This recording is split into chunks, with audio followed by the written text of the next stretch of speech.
not here to talk about them. We're here to I talk know. about the Celtics, who Sorry. again are the 6th-ranked defense. Yes. And yes. this isn't a fluke. This is after being the 9th-ranked defense after the All-Star break last year. Mm-hmm. So it's not a fluke. Like, they are quietly, because very few people talk about it, they are becoming a defensive powerhouse, an elite defensive team. And they're forcing turnovers. They are utilizing the Crowder-Bradley-Smart trio as well as they can. Amir Johnson helps matters. I mean, right now they're leading the league in forced turnover percentage, which is awesome, obviously. And they convert those into fast break points at the other end. And so for as bad as the offense has been for most of the 5 games, that defense is very good. And they did it with David Lee starting 3 games. Yeah. So you know the rest of the defense is just very, very good. Yeah, and that's something that at least is going the way we had hoped, because we were hoping for a top 10 defense this year, and so far so good.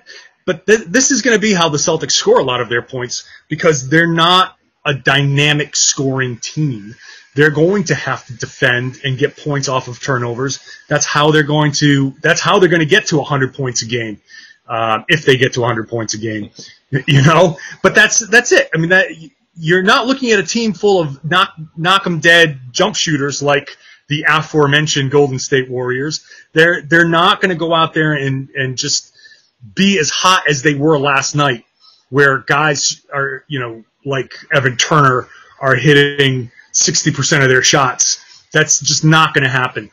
We don't have shooters like that on this team. So you score with your defense. And they have been doing that, I will say. And a lot of times, what I've noticed this season is the Celtics will turn the ball over and then immediately just go get the ball back. It's like which is like all of a sudden Jay Crowder's like in a passing lane, stealing it and going in for a layup. Yeah.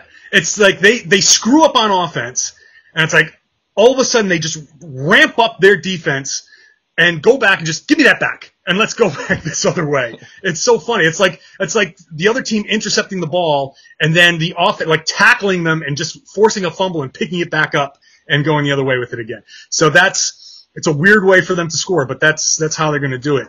So look, if you throw Amir Johnson into the starting lineup, and if Sullinger keeps playing defense, you know, an improved level of defense, then this should continue. And then, you know, the second unit will find ways you'll have to find ways to get stops with Isaiah Thomas and, you know, Olynyk and Jerebko, who aren't exactly tearing up the world defensively.